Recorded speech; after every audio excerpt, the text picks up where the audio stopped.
Reification means the transformation of inanimate, intangible human qualities such as thoughts, ideas, values, etc. seen as physical objects.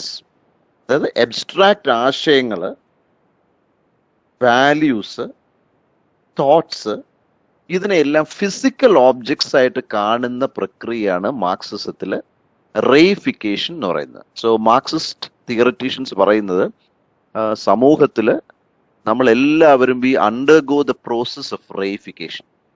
That is we start associating our emotions to objects. Emotions concrete അല്ല, they R intangible.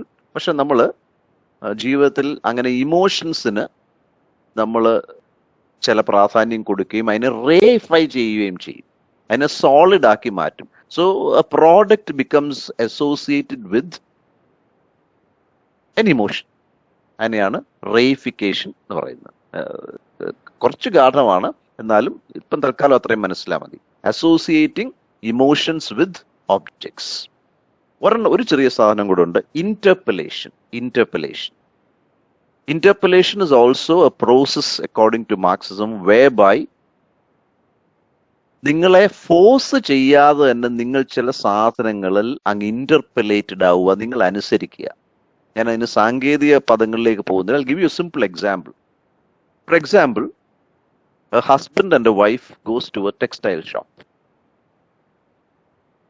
So the husband tells the wife, നീ ഇഷ്ടമുള്ളത് മേടിച്ചു, സ്വാതന്ത്ര്യമുണ്ട്, നിനക്ക് ഇഷ്ടമുള്ളത് മേടിക്കാം, പക്ഷെ മേടിക്കുന്നത് നീല കളറായിരിക്കണം.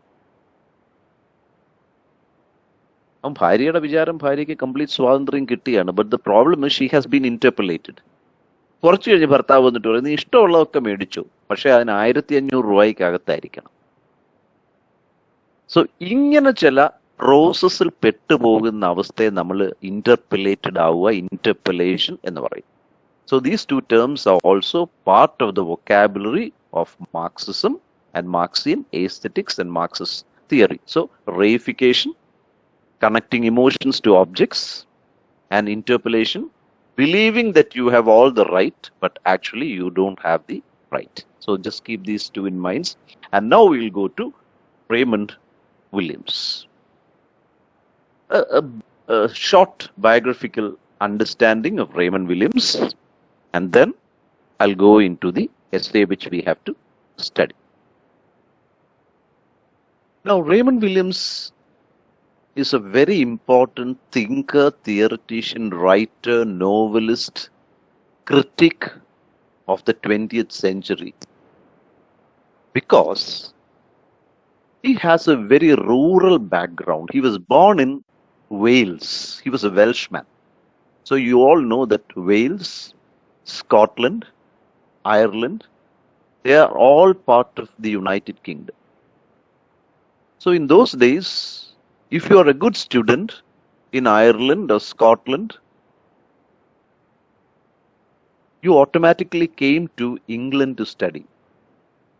So Raymond Williams also came to England to study, and he joined the as a academic. He joined the Cambridge University, and as soon as he joined, and it's very good to remember one thing, you know, later Raymond Williams becomes a champion of culture studies. Culture studies, ningal 4th semester padikum, one whole paper you will have on culture studies, and there you will study the famous essay by Raymond Williams called "Culture is Ordinary." Adanna. So Raymond Williams, in one of his biographical sketches or memoirs, he writes, വെയിൽസിൽ നിന്ന് വന്നു, ഗ്രാമീണനായിട്ട് വന്നു. When he join Cambridge, ആദ്യത്തെ ക്ലാസ്സിൽ അവിടുത്തെ famous ആയിട്ടുള്ള ഒരു അധ്യാപകൻ കുട്ടികളോട് ചോദിച്ചു, small class, as A students, can anyone in this class tell me what culture is? Culture. Can anyone define culture? And Raymond Williams says no one in the class could accept him because he had come from the Welsh rural background, and he was so linked to ordinary culture that it was quite easy for him to define it. അങ്ങനെ ഒരു വ്യക്തിയാണ് Raymond Williams. So he joined Cambridge College. Then he joined the Communist Party of Great Britain. He started writing Communist Party pamphlets, small essays, etc., etc. And he says, ഒരു ഭാഗം ഞാൻ വായിച്ചു കേൾപ്പിച്ചത് അദ്ദേഹത്തിന്റെ politics and letters എന്ന് പറയുന്ന പുസ്തകത്തിൽ അദ്ദേഹം പറയുന്നു, young people like him were given the job as people who could write quickly from historical material supplied for us. You were often in there writing about topics you did not know very much about as professional with words. So he says when he joined the Communist Party, the party would bring a subject matter and tell them to write. And he agrees. ഈ എഴുതുന്നതിനെ പറ്റി വലിയ ധാരണയൊന്നും കാണത്തില്ല, പക്ഷെ ആ തരുന്ന material എല്ലാം കൊണ്ട് അവര് ഇങ്ങനെ എഴുതി പിടിപ്പിക്കും. അതാണ് അദ്ദേഹത്തിന്റെ റൈറ്റിംഗ് സ്കിൽസിനെ ഡെവലപ്പ് ചെയ്യാൻ സഹായിച്ചതെന്ന് അദ്ദേഹം പറയുന്നുണ്ട്. So he took his MA from Trinity College, and then he had innumerable publications, out of which some of them are so very important. For example, in 1958, he published Culture and Society, and it was a big hit. In 61, he published The Long Revolution.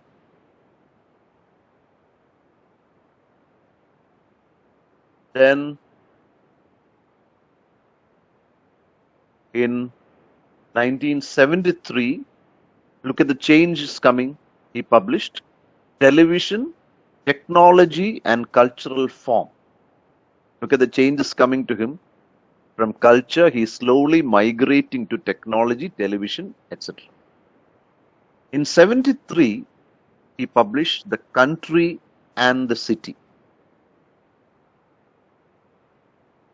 And the book which we are going to study today was published in 1977, titled Marxism and Literature. And during this time, he was greatly influenced by the Italian thinker Antonio Gramsci. നമ്മൾ ഇന്നലെ ഗ്രാംഷിയെ പറ്റി, ഗ്രാംഷിയുടെ idea of ഹെജിമണിയെ പറ്റിയൊക്കെ നമ്മൾ പറഞ്ഞു. So he was influenced by Gramsci. This period is also very important because during this period, Raymond Williams understood that there were certain words in the English language that needed a lot of explanation, clarification, etc., etc. കുറെ പദങ്ങളുണ്ട്. അത് dictionary, Oxford English dictionary നോക്കിയാൽ പോരാ. You need a much more detailed analysis. അങ്ങനെയാണ് അദ്ദേഹം പ്രസിദ്ധമായ keywords, KEYWORDs, keywords he published in 1976. അതിനകത്ത് words like aesthetic, bourgeoisie, culture, hegemony, the various isms, organic, romantic, anarchism, violence, ecology, liberation, sex, ഇങ്ങനെയുള്ള പദങ്ങളെ അദ്ദേഹം വളരെ ഗഹനമായിട്ട് analyse ചെയ്യുകയും എഴുതുകയും ചെയ്തു. And it was published as a work itself, as keywords. അദ്ദേഹം പറഞ്ഞ ഒരു ലൈനുണ്ട്, the Oxford English dictionary is primarily philological and etymological. അദ്ദേഹം പറഞ്ഞു ഓക്സ്ഫോർഡ് ഇംഗ്ലീഷ് ഡിക്ഷണറി നമ്മളെ സഹായിക്കും. എങ്ങനെ? Philology, you can understand the history of language, and you can, it is also etymological, you can find out the root of a word. അത്രയേ ഉള്ളൂ. അതിനപ്പുറം ഒരു കാര്യം മനസ്സിലാക്കണമെങ്കിൽ you books, and therefore he published these keywords. നിങ്ങൾ as students someday നിങ്ങളുടെ കയ്യിൽ ഈ പുസ്തകം കിട്ടും. It's wonderful reading.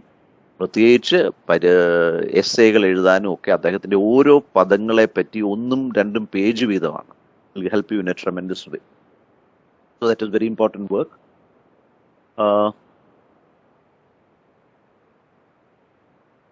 അദ്ദേഹത്തിന്റെ ജീവിതത്തിലെ നിർണായകമായി തീർന്ന ഒരു സ്ഥലം, he came into an ideological conflict with a great modern thinker, Marshall McLuhan.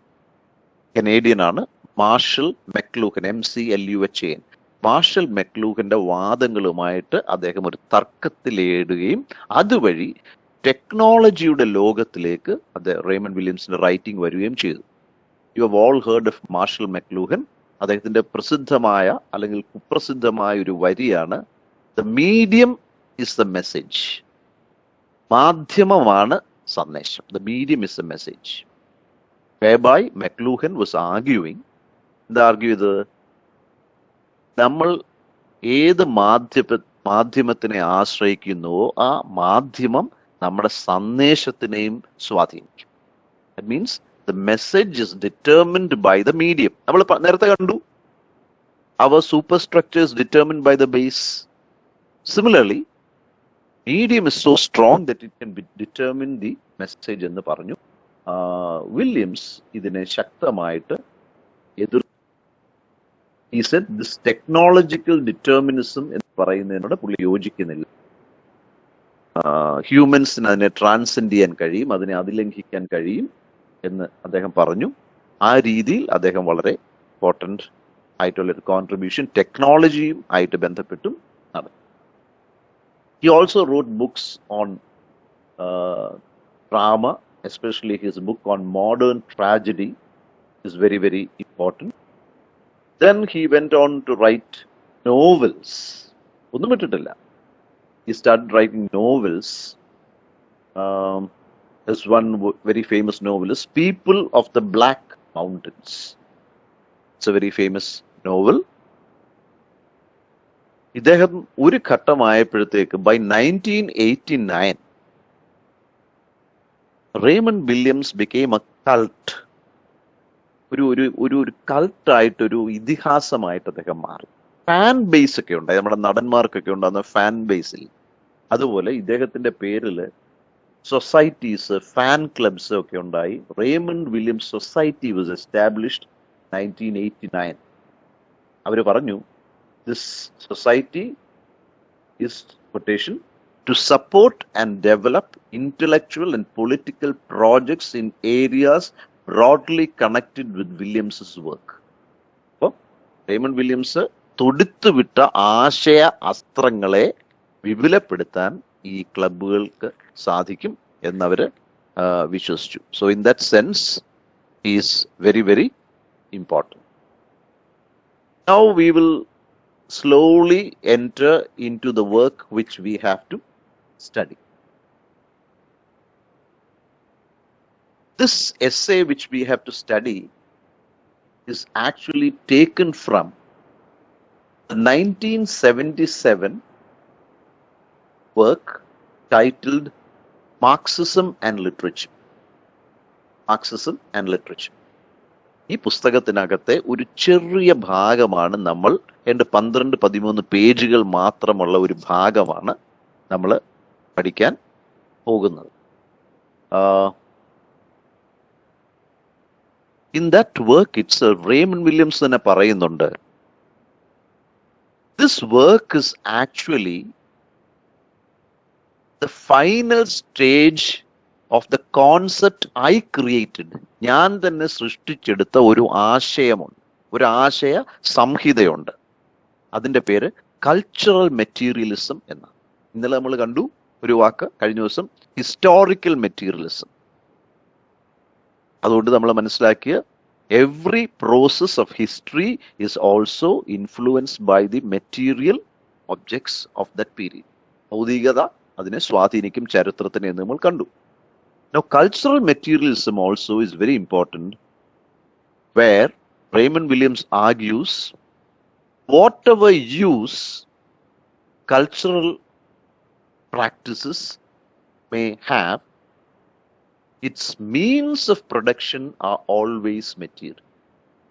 ഈ സാംസ്കാരിക ഉൽപ്പന്നങ്ങൾക്ക് എന്ത് ഉപയോഗമുണ്ടെങ്കിലും, ഡാൻസോ നാടകമോ പാട്ടോ കുത്തോ കഥകളിയോ whatever it is a cultural practice, it's a cultural artifice. ഇതുണ്ടായിരിക്കാം, അതിന് പല ഗുണങ്ങളും ഉണ്ടായിരിക്കാം. പക്ഷെ ഒരു കാര്യം നിങ്ങൾ സമ്മതിക്കണം, എന്താണ്?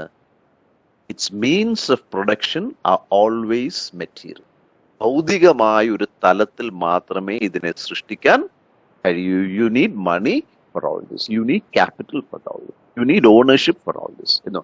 ഇതിനെയാണ് അദ്ദേഹം കൾച്ചറൽ മെറ്റീരിയലിസം എന്ന സംജ്ഞ കൊണ്ട്, വാക്കുകൊണ്ട് ഉദ്ദേശിച്ചത്. So in this work Raymond Williams argues that this work, Marxism and Literature, is actually the consummation or finalizing of his concept of cultural materials. ഈ നേരത്തെ അദ്ദേഹത്തിന്റെ കൾച്ചർ ആൻഡ് സൊസൈറ്റിയിലും ലോങ് റെവല്യൂഷനിലും അദ്ദേഹം കൾച്ചറൽ മെറ്റീരിയൽസിനെ പറ്റി പറഞ്ഞിരുന്നു. But is in this work that he concludes. Raymond വില്യംസിന് വലിയ പ്രശസ്തി നേടിക്കൊടുത്ത ഒരു ടേമാണ് cultural materials. So sometimes when you finish your MA and when you come out, you may become teachers or you may become journalists or whatever you are. ഈ cultural materialism എന്ന് പറയുമ്പോൾ അറിയാതെ ആൾക്കാർ റേമണ്ട് വില്യംസിന്റെ കൃതിയാണില്ലേ, അല്ലെങ്കിൽ റേമണ്ട് വില്യംസിന്റെ പദമാണില്ലേ എന്ന് ചോദിക്കും. So such an important term in modern day, where you have to understand that culture is not isolated, culture is not independent, it is related to the material facts of history also. ആ അർത്ഥത്തിൽ പുസ്തകത്തിന് വലിയൊരു importance ഉണ്ട്.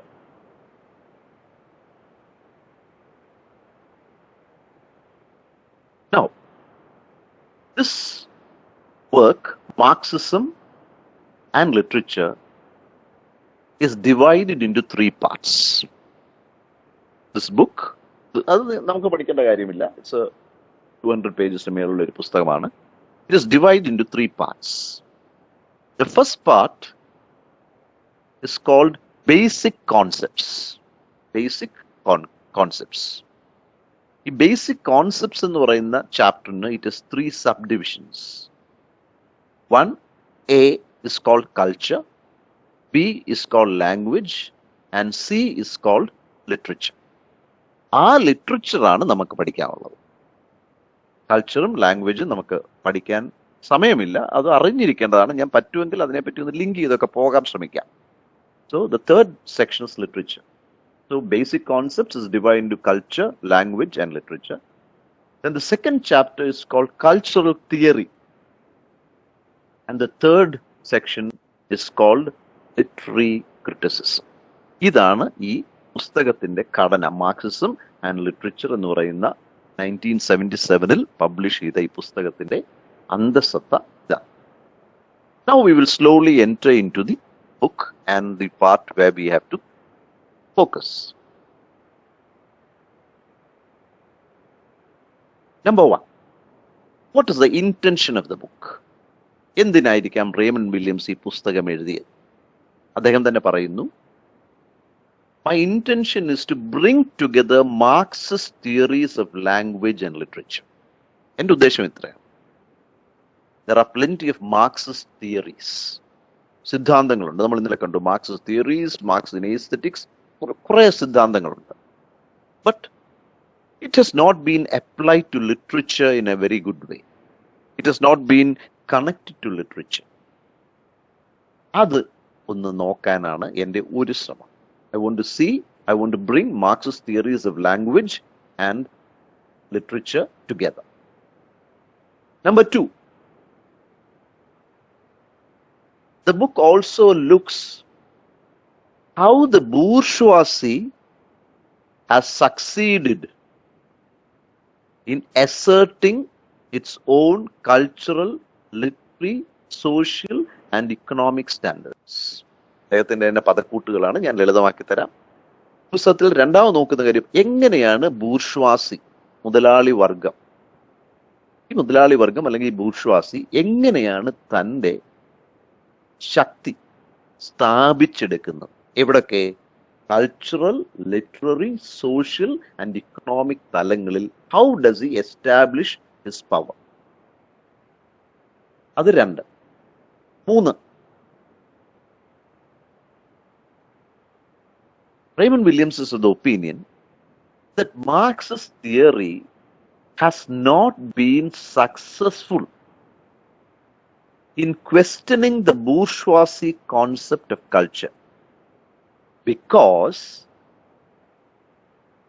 Marxist literary theory was most of the time trapped, ചതിക്കുഴിയിലായിരുന്നു, in the trapped in the cultural production within the superstructure.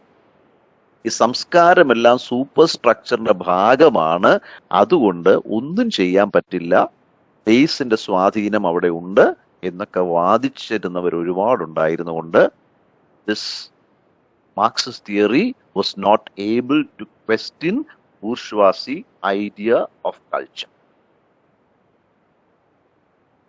4. Raymond Williams Marxist തിയറിക്ക് ചെറിയൊരു മാറ്റം വരണം. എന്താണ് ആ മാറ്റം? Marxist theory should not from now on focus on a hierarchical model. ഒരു ശ്രേണി ബന്ധമുള്ള മനസ്സിലാക്കല് മാർക്സിസ്റ്റ് തിയറി ഉപേക്ഷിക്കണം. എന്താണ് ശ്രേണി ബന്ധം? എന്താണ് ഹൈറാർക്കി? ബേസ് ആണ് മെയിൻ, സൂപ്പർ സ്ട്രക്ചർ അതിന്റെ സ്വാധീനത്തിലാണ്. ഇതൊരു ഹൈറാർക്കിയാണ്. The base is more important than the super structure. ഈ ഹൈറാർക്കി എന്ന സങ്കല്പത്തിനെ ട്രാൻസെൻഡ് ചെയ്യണം, ഓവർകം ചെയ്യണം, അതിലംഘിക്കണം. ഇത് വളരെ പ്രധാനമാണ് എന്ന് പറയുന്നു. That he says, the base and the superstructure should not be treated as separate ideas, and don't give privilege to the base, and don't make superstructure less. ഇതാണ് മർമ്മം അദ്ദേഹത്തിന്റെ. പക്ഷെയോ, but you should see base and superstructure as interacting mutually and influencing each other mutually. ഇതാണ് അതിന്റെ മർമ്മം. So don't keep a hierarchy for base and superstructure. Don't give undue importance to base and lesser influence to superstructure. മറിച്ച് Marxist theory should start looking at a system where base and superstructure are interacting with each other and they are mutually influencing each other. അതാണ് അതിന്റെ ഒരു സുഖം അദ്ദേഹം പറയുന്നു. There should be a merging and mixing and interacting and influencing between the base and the structure. അപ്പം ഈ 4 points മനസ്സിലല്ലോ. He says, although I'm writing this book, ഇത് അവസാന വാക്കാന്ന് ഞാൻ പറയുന്നില്ല. അതും റെയ്മണ്ട് വില്യംസ് പറയാം. അതാണല്ലോ നല്ല ചിന്താധാരകളുടെ പ്രത്യേകത. ക്ലോസ്ഡ് ആവരുത്. Nothing should remain closed. നമ്മൾ കഴിഞ്ഞ ദിവസം കണ്ടു, Marxist theory should be open ended, തുറന്നിരിക്കണം, ഫ്രഷ് എയർ വരണം, റീപ്ലേ വേണം എന്ന് പറഞ്ഞു. ഞാൻ പറഞ്ഞു സിൻക്രറ്റിക് തിങ്കിങ്, SYNCRETIC, സിൻക്രറ്റിക് ആയിരിക്കണം എന്നൊക്കെ നമ്മൾ പറഞ്ഞു. അത് അദ്ദേഹം പറയുന്നു, ദിസ് ബുക്ക്, എൻ്റെ ഈ പുസ്തകവും അങ്ങനെ തന്നെയാണ്. ഇതെല്ലാത്തിൻ്റെയും പരിഹാരമല്ല. ഐ എം നോട്ട് പ്രിസ്ക്രിപ്റ്റീവ്, ഞാനൊരു പ്രിസ്ക്രിപ്ഷൻ തരികയൊന്നുമല്ല ഇങ്ങനെ ആയിരിക്കണമെന്നോ. പക്ഷേ പീപ്പിൾ ഷുഡ് ബി അവെയർ, അദ്ദേഹത്തിന്റെ പ്രസിദ്ധമായ വാക്കാണ്, there are emergent formations, emergent, EMERGENT, emergent, വളർന്നു വരുന്ന ഒരുപാട് ചിന്താധാരകൾ വരുന്നുണ്ട്. അതിനെയും കൂടെ മാർക്സിസ്റ്റ് തിയറി ഉൾക്കൊള്ളാൻ തയ്യാറായിരിക്കുന്നു. അതിന്റെ വളർച്ച നോക്കി. ഇന്നലെ നമ്മൾ പറഞ്ഞു, conventional Marxism, orthodox Marxism, vulgar Marxism, that was propounded by Marx and Engels, etc., etc. But later there was a change. There was something called neo-Marxism, and the Frankfurt School of Marxists revised many of the aspects of Marxism, and that Marxismന്റെ ഭാഗമാണ് Raymond Williams. Raymond വില്യംസിന്റെ Marxism culture സ്റ്റഡീസിലേക്ക് പരിണമിച്ചു, വളർന്നു. And he says, ഇതിനു ശേഷവും വളരും. After this also there would be growth. There would be emergent formations. New things would automatically come up. So ഇതിനെയെല്ലാം നമ്മൾ ഉൾക്കൊള്ളാൻ തയ്യാറായിരിക്കണം എന്നാണ് അദ്ദേഹം പറയുന്നത്. There would be many beliefs, many thoughts, many ideas emerging at particular moments in history. ആ പുതിയ തോട്ട്സിനെ പുറത്തു കൊണ്ടുവരികയും അതിനെ ഒരു കളക്റ്റീവ് കോൺഷ്യസ്നെസ് ആയിട്ട് മാറ്റുകയും നമ്മൾ ചെയ്യണം. So at different historical points in history, new emergent formations would arise, and that should be encouraged, and in the process a new collective consciousness, പുതിയ കളക്റ്റീവ് കോൺഷ്യസ്നസ് അതുവഴി വളർന്നു വരികയും ചെയ്യണം. എന്നാൽ മാത്രമേ മാർക്സിസ്റ്റ് തിയറി എപ്പോഴും നവീകരിച്ചുകൊണ്ട് പുതുമവൽക്കരിച്ചുകൊണ്ട് നമുക്ക് മുന്നോട്ട് പോകാൻ പറ്റൂ എന്നാണ് അദ്ദേഹത്തിന്റെ വാദം. Now we will slowly go into the essay. Literature, ഞാൻ ആ ഒറിജിനൽ ടെക്സ്റ്റിന്റെ ഒരു തുടക്കം ജസ്റ്റ് ഒരു സാമ്പിളിന് വേണ്ടി ഒന്ന് വായിച്ച് കേൾപ്പിച്ചുതരാം. ഭാഗം ഞാൻ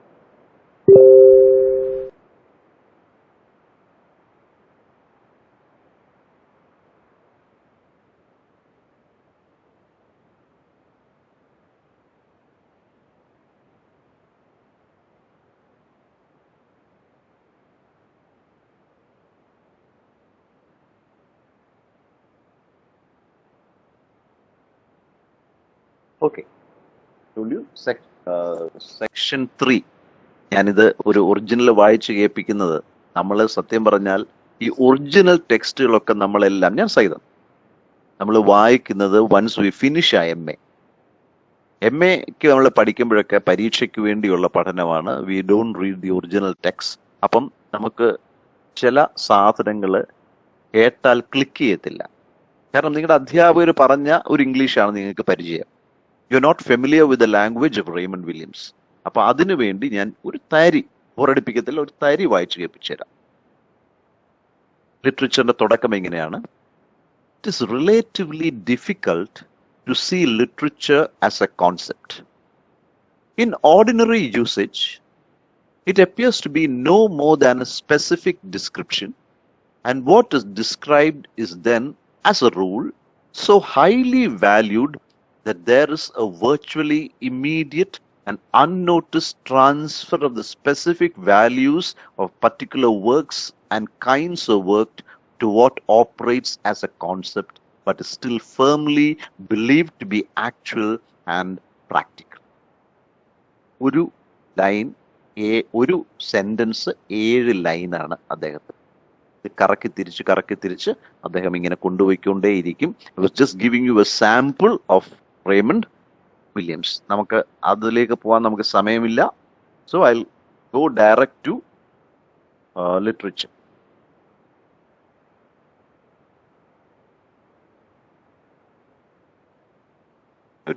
ഒരു ഹാഫ് വെള്ളം കുടിച്ചോട്ടെ.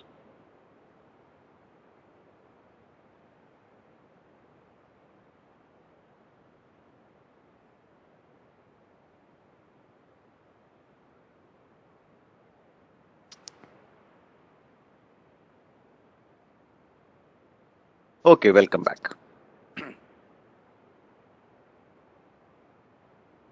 Now I told you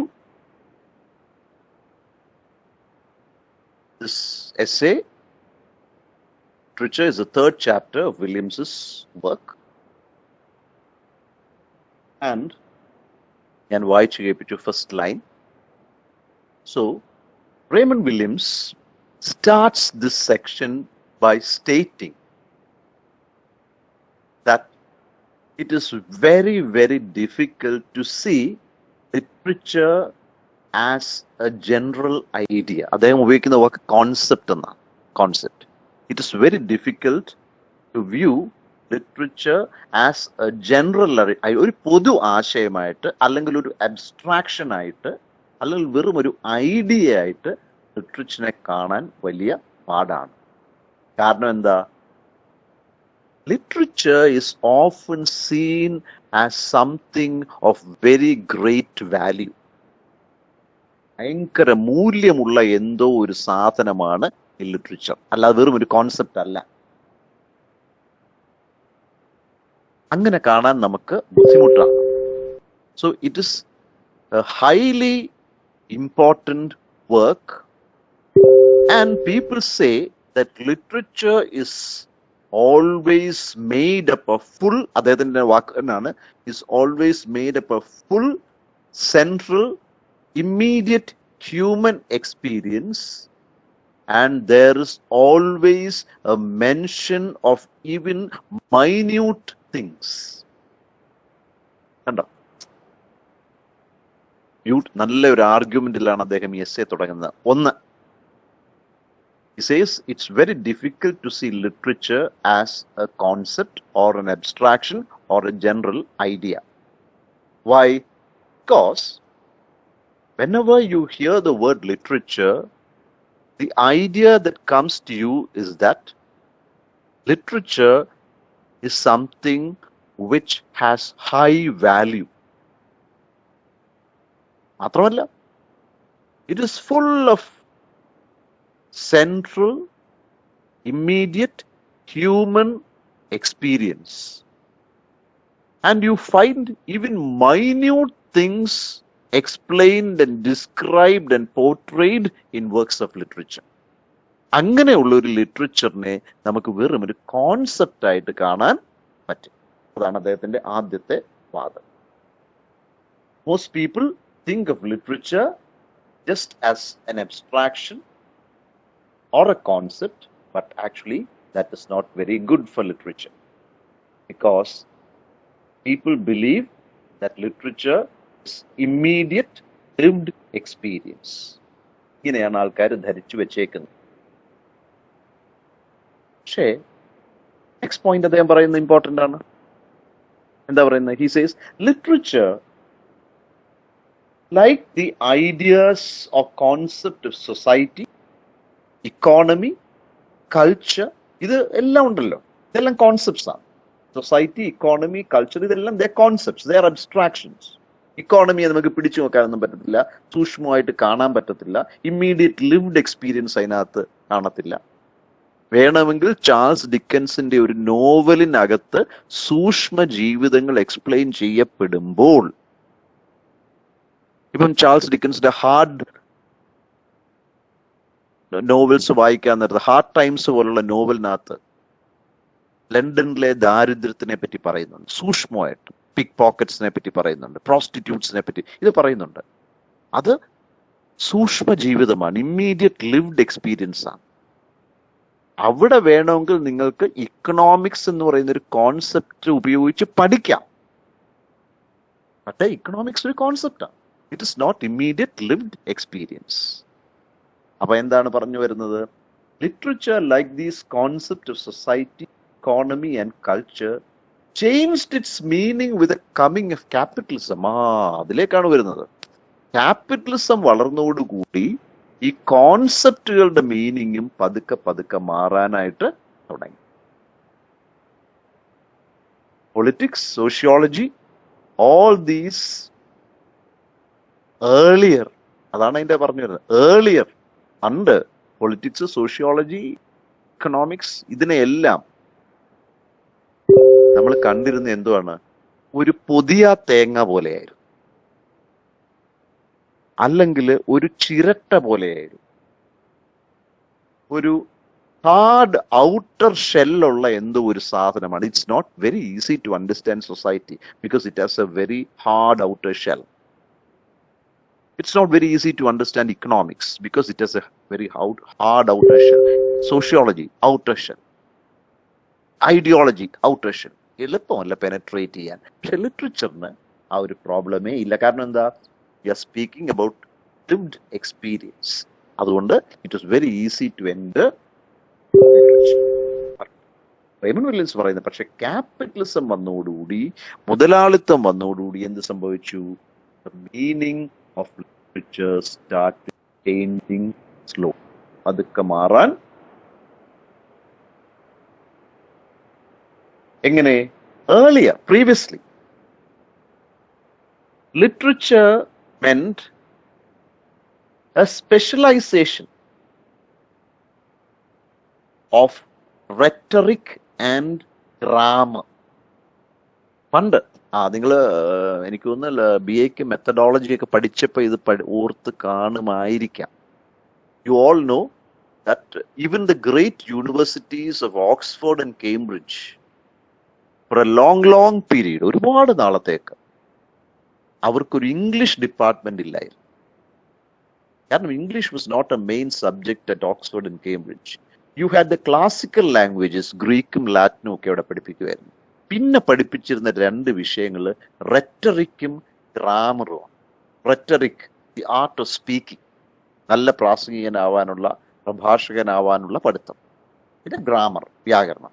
ഇതായിരുന്നു അന്നത്തെ ഏറ്റവും വലിയ വിഷയങ്ങൾ. അല്ലാതെ സാഹിത്യവും ഇംഗ്ലീഷും ഒന്നും ആയിരുന്നില്ല. So once upon a time, when you said literature, it automatically meant the medieval liberal arts of rhetoric and grammar. മാത്രമല്ല, ലിറ്ററേച്ചർ എന്ന് പറഞ്ഞാൽ അതിന് വേറൊരർത്ഥം കൂടി പണ്ടുണ്ടായിരുന്നു, പ്രീവിയസ്ലി. എന്താണ്? It meant a capacity of reading. വായിക്കാനുള്ള കഴിവിനെയാണ് ലിറ്ററേച്ചറുമായിട്ട് ബന്ധിപ്പിച്ച് നമ്മളെ ബന്ധിപ്പിച്ചിരുന്നത്. Whenever someone said literature, in the past it meant rhetoric and grammar and the learnedness which will help you in reading. ജ്ഞാനമുണ്ടെങ്കിലേ വായിക്കാൻ പറ്റത്തുള്ളൂ. If you are not learned, if you are not studied, if you are not scholarly, you cannot read. So once upon a time, literature meant rhetoric and grammar and the learnedness to read. And literature was in the past considered a form of learning that only people who were of the higher echelons of society would achieve. സമൂഹത്തിലെ ഉന്നതർക്ക് മാത്രം നേടാൻ പറ്റുന്ന ഒരു സാധനമാണ് എന്ത്? Literature. ഇതായിരുന്നു earlier concept.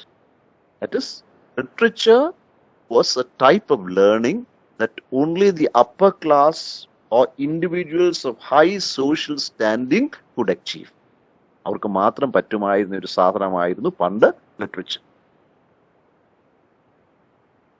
And മാത്രമല്ല, in those days, if you had the skill for reading, if you had this capacity for reading,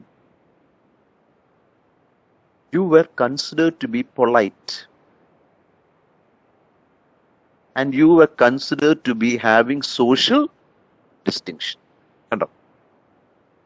അപ്പം റീഡിങ് ലിറ്ററേച്ചറുമായിട്ട് അന്ന് ലിങ്ക്ഡ് ആയിരുന്നു, അപ്പർ ക്ലാസ്സുമായിട്ട് ലിങ്ക്ഡ് ആയിരുന്നു. മാത്രമല്ല, നിങ്ങൾക്ക് വായിക്കാൻ അറിയാമെങ്കിൽ you are considered to be a polite, refined person. മനനം ചെയ്ത ഒരു വ്യക്തിയാണ് നിങ്ങൾ. അങ്ങനെ ഒരു ക്വാളിറ്റി കൂടെ ഉണ്ട് ലിറ്ററേച്ചറിന്റെ, വായനയുടെ ഒക്കെ ഒരു പ്രത്യേകത. And therefore you had social distinction. Therefore in society you had a distinction. You were held in high esteem. You were considered to be very important.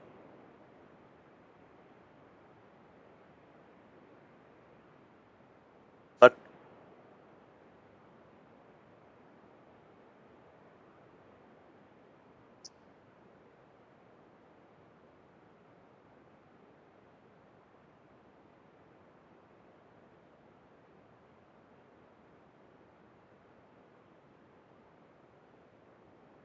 ആരോ ഒരു മെസ്സേജ് ഇട്ടേക്കുന്നു, കേൾക്കാൻ പറ്റുന്നില്ല. എന്ത് പറ്റി?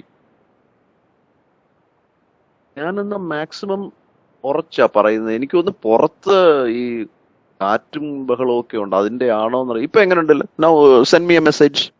ഇപ്പൊ എങ്ങനെയുണ്ട്?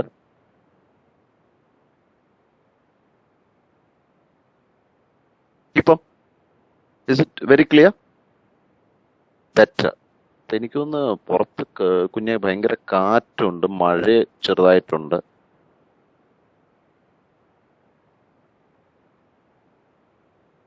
ഞാൻ ഹെഡ്ഫോൺസ് ആണ് ഉപയോഗിക്കുന്നത്. പക്ഷെ ഹെഡ്ഫോൺസ് ഞാൻ ഒരു കാര്യം ചെയ്യാം, ഞാൻ കയ്യിൽ അതിന്റെ സ്പീക്കർ ഭാഗം കയ്യിൽ പിടിച്ച് അത് ചുണ്ടിന്റെ അടുത്തേക്ക് എത്തിക്കാം. Is it okay?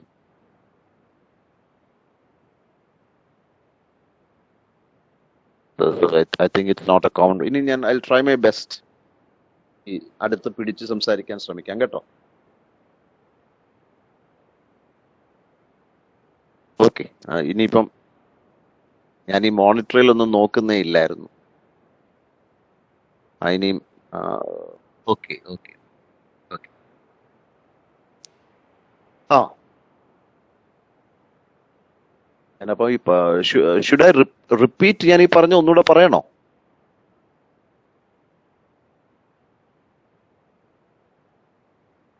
Okay fine, no sir.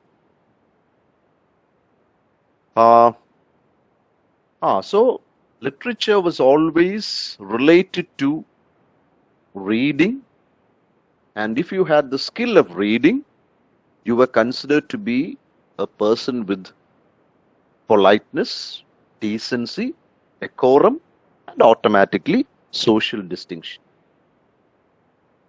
But വേറൊരു പ്രശ്നം അവിടെ വന്നു. Gradually, literature meant all printed works. കാലക്രമേണ ലിറ്ററേച്ചർ എന്ന് പറയുന്ന മുഴുവൻ പ്രിന്റഡ് വർക്ക്സ് ആയിട്ട് മാറി. Not necessarily fictional or imaginative works. Fictional imaginative works മാത്രമല്ല പ്രധാനം. Anything that was printed came to be called literature. And then what happened? The meaning of literature changed to taste or sensibility. എന്നുവെച്ചാൽ അഭിരുചിയും സഹൃദയത്വവും വളരെ important ആയി മാറി literature. Taste, അഭിരുചി; sensibility, സഹൃദയത്വം. So these two became very important in literature. So the literature's meaning changed to or started being related or referred to taste or sensibility,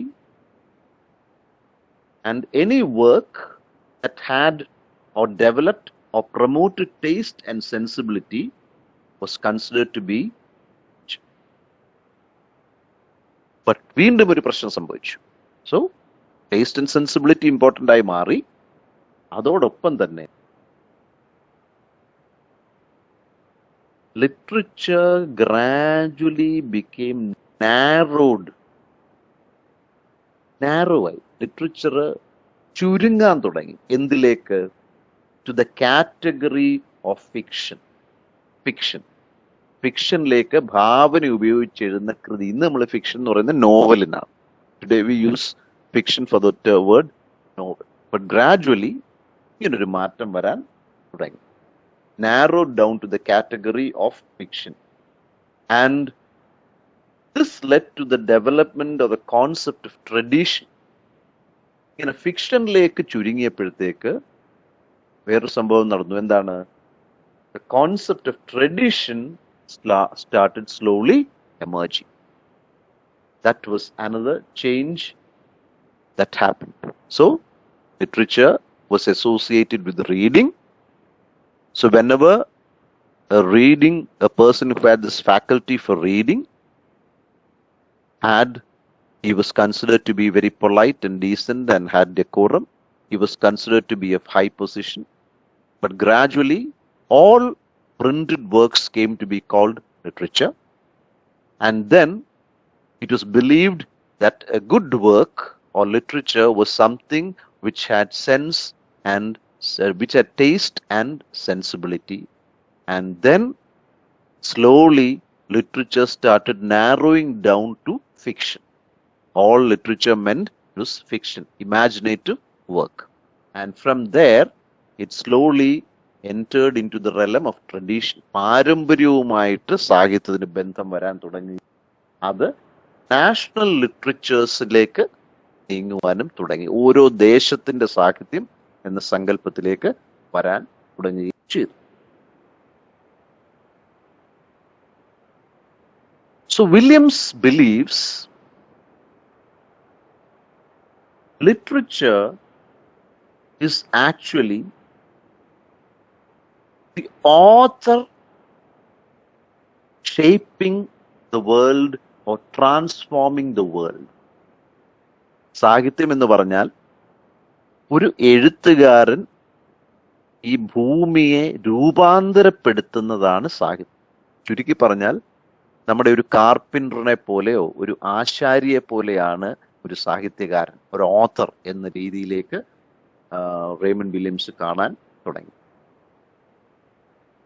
ഇങ്ങനെ കാണുമ്പം അദ്ദേഹം പറഞ്ഞു, when you look at literature as the author changing or shaping or transforming the world, you should also be very careful, because you should not reduce language and literature to just a part of superstructure. അല്ല, super സ്ട്രക്ചറിന്റെ ഭാഗമാക്കി മാറ്റാൻ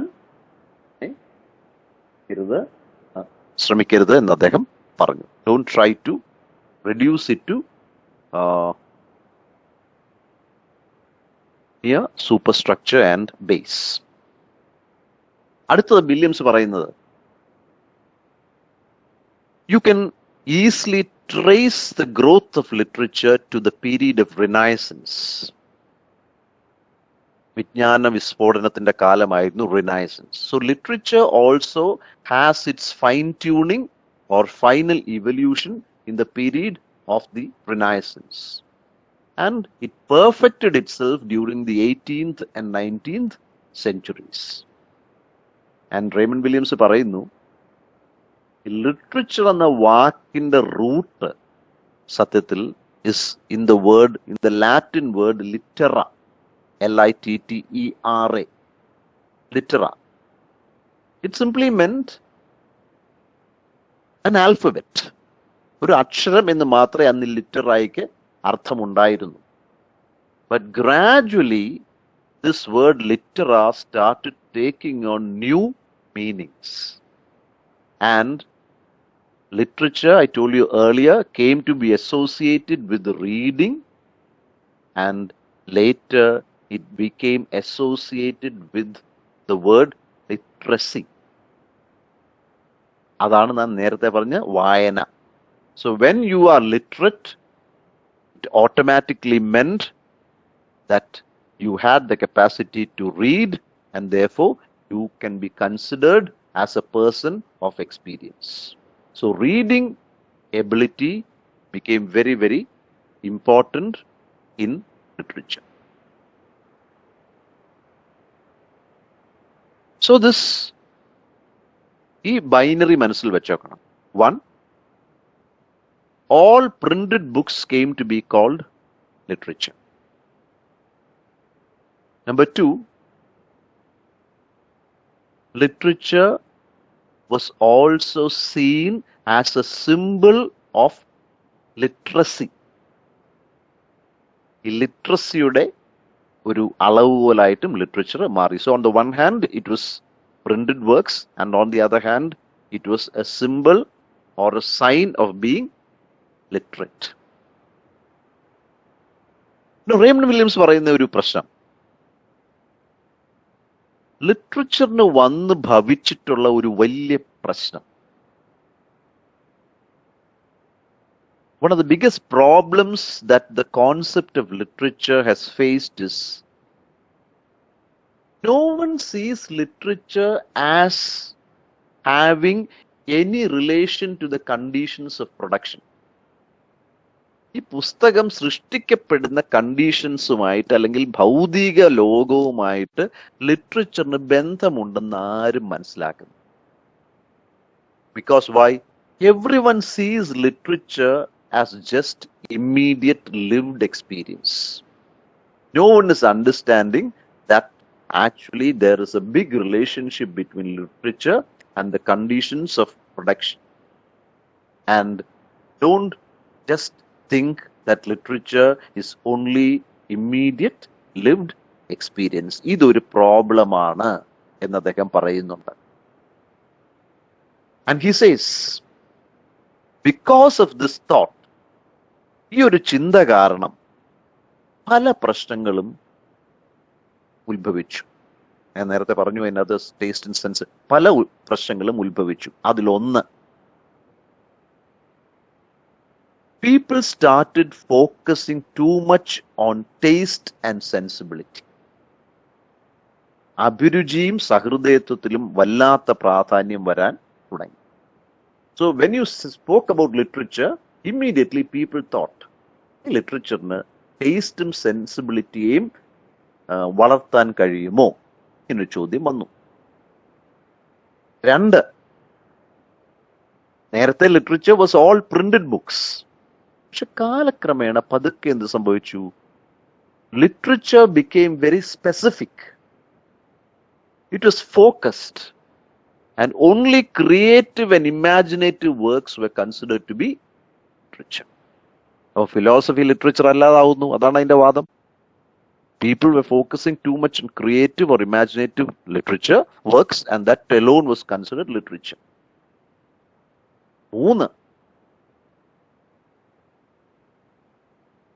the concept of tradition, പാരമ്പര്യം സാഹിത്യത്തിലേക്ക് കടന്നു വരാൻ തുടങ്ങുകയും അതുവഴി the concept of a national literature became very, very strong. So along with tradition, the concept of a national literature also became very strong. So the idea of ഏത് ദേശത്തിന്റെ സാഹിത്യം എന്നൊരു ചിന്ത വരാൻ തുടങ്ങി. അതിന്റെ പാരമ്പര്യം എന്ത് എന്നൊക്കെ പറയും. നമ്മൾ ഈ കാനണിക്കൽ ലിറ്ററേച്ചറിലൊക്കെ പറയുന്നത് ഈ വാദം തന്നെയാണ്. So that started slowly emerging. So ഓർത്തേണ്ട പ്രധാന വാക്ക് taste and sensibility became very important. അപ്പൊ എന്താ, വാട്ട്സ് ദ പ്രോബ്ലം? അതും കൂടെ പറഞ്ഞു പോവാം. ടേസ്റ്റ് ആൻഡ് സെൻസിബിലിറ്റിക്ക് വല്ലാത്ത പ്രാധാന്യം വന്നാൽ എന്താ അതിന്റെ അർത്ഥം? റെയ്മണ്ട് വില്യംസ് പറയുന്നു, when you give too much of importance to taste and sensibility, you are unknowingly giving importance to the bourgeoisie aesthetics. നിങ്ങൾ ബൂർഷ്വാസി സൗന്ദര്യശാസ്ത്രത്തിനെ അറിഞ്ഞോ അറിയാതെയോ പ്രോത്സാഹിപ്പിക്കും. കാരണം എന്താ? ബൂർഷ്വാസിന് മാത്രമേ ഈ ഒരു കൃതിയിലെ ടേസ്റ്റും സെൻസിബിലിറ്റിയും ഒക്കെ നോക്കി ആസ്വദിക്കാൻ പറ്റത്തുള്ളൂ. സാധാരണക്കാരന് അതിനുള്ള സമയവും നേരവും കഴിവും ഒന്നുമില്ല. അപ്പം ഇത് ഒരു അപ്പർ ക്ലാസിന്റെ സാധനമായിട്ട് മാറും. This is dangerous. Too much focused on taste and sensibility is dangerous, because that is showing you that is a bourgeois category. They ഉപയോഗിക്കുന്ന വാക്ക് is a bourgeois category. Unknowingly നിങ്ങൾ ഈ കാറ്റഗറിയിൽ വീണ് പോവുകയാണ് എന്നാണ് പറയുന്നത്. അപ്പൊ എന്ത് പറ്റുന്നു? When you give importance to taste and sensibility, you are actually referring not only to literature. കണ്ടോ? When you give too much importance to taste and sensibility, you are not only giving importance to literature, but you are also giving importance to manners, wine, and poetry. Page number 49 ഉണ്ട്, text number 49 ഉണ്ട്. ആ ഭാഗം ഇച്ചിരി long ആണല്ലേ, വായിച്ച് കേൾപ്പിച്ചേനും. You are giving unnecessary importance. അപ്പം literature എന്ന് പറയുമ്പോൾ അറിഞ്ഞോ അറിയാതെയോ മാനേഴ്സ് പ്രധാനമാവുന്നു, വൈൻ പ്രധാനമാവുന്നു, ടേസ്റ്റ് ആൻഡ് സെൻസിബിലിറ്റി, പോയട്രി പ്രധാനമാവുന്നു. Therefore, it becomes bourgeoisie. ഇതാണ് ഡേഞ്ചറസ് ആയിട്ട് അദ്ദേഹം പറയുന്നുണ്ട്. അദ്ദേഹം പറയുന്നു taste and sensibility are bourgeois categories, and therefore what happens? It automatically creates a division of class between the working class and the bourgeois class. Proletarians and the bourgeoisന്റെ ഒരു class difference അറിയാതെ അതിനകത്ത് വരും. അത് നമ്മൾ ശ്രദ്ധിക്കത്തില്ല, പക്ഷെ വരുമെന്നാണ് അദ്ദേഹം പറയുന്നത്. So that is a little dangerous according to Raymond Williams, giving unnecessary importance to taste and sensibility. തീർന്നിട്ടില്ല. He continues by saying, literary criticism also became very professionalized at a certain point. ഈ സാഹിത്യത്തിന് taste and sensibility important ആയ കൂട്ട് തന്നെ literary criticism also became very professional, and literary criticism became a sign of the conscious exercise of taste, sensibility and discrimination. അങ്ങനെ വന്നു. സാഹിത്യത്തിൽ taste and sensibility important ആയി, സാഹിത്യ നിരൂപണത്തിലും വിമർശനത്തിലും ഈ അഭിരുചിയും സഹൃദയത്വവും ഡിസ്ക്രിമിനേഷൻ വേർതിരിവും വരാൻ തുടങ്ങി. Criticism also started absorbing the qualities of taste, sensibility and discrimination. അപ്പൊ എന്തുപറ്റി? ഇങ്ങനെ ക്രിറ്റിസിസം മാറിയപ്പോൾ ജനറൽ ടെൻഡൻസി ഡെവലപ്ഡ്. എന്തായിരുന്നു ആ tendency? People started focusing only on the consumption of works and not on their production. കണ്ടോ? ഒന്ന് ലളിതമായിട്ട് വീണ്ടും ആലോചിച്ച് നോക്കി. When too much a focus on sense or on taste and sensibility started, it was a bourgeois category. And because it was a bourgeois category, automatically there was a conflict of class between the proletariat and the bourgeoisie. അപ്പൊ സ്വാഭാവികം എന്ത് പറ്റി? Literary ക്രിറ്റിസിസത്തിലും മാറ്റം വന്നു. Literary criticism also started focusing on taste, sensibility and discrimination. എന്ന് വെച്ചാൽ അഭിരുചിയും സഹൃദയത്വവും പ്രകടിപ്പിക്കാത്ത കൃതികളെ discriminate ചെയ്യാൻ തുടങ്ങി നിരൂപകർ. അപ്പൊ എന്ത് പറ്റുന്നു?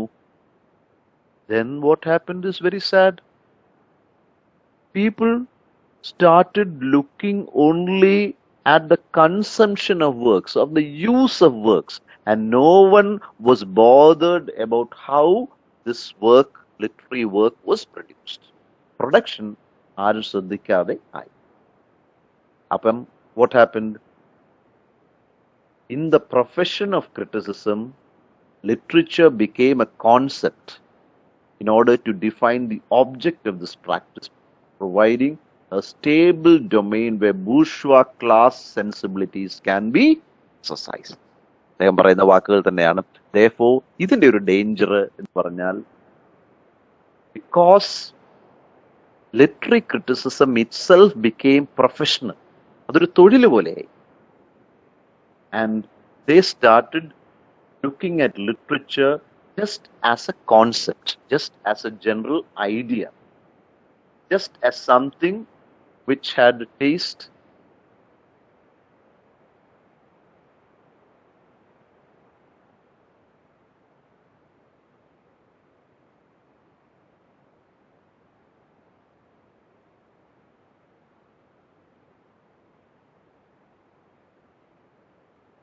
എടോ ഇത് വീണ്ടും ശബ്ദം പ്രശ്നമാവുന്നു.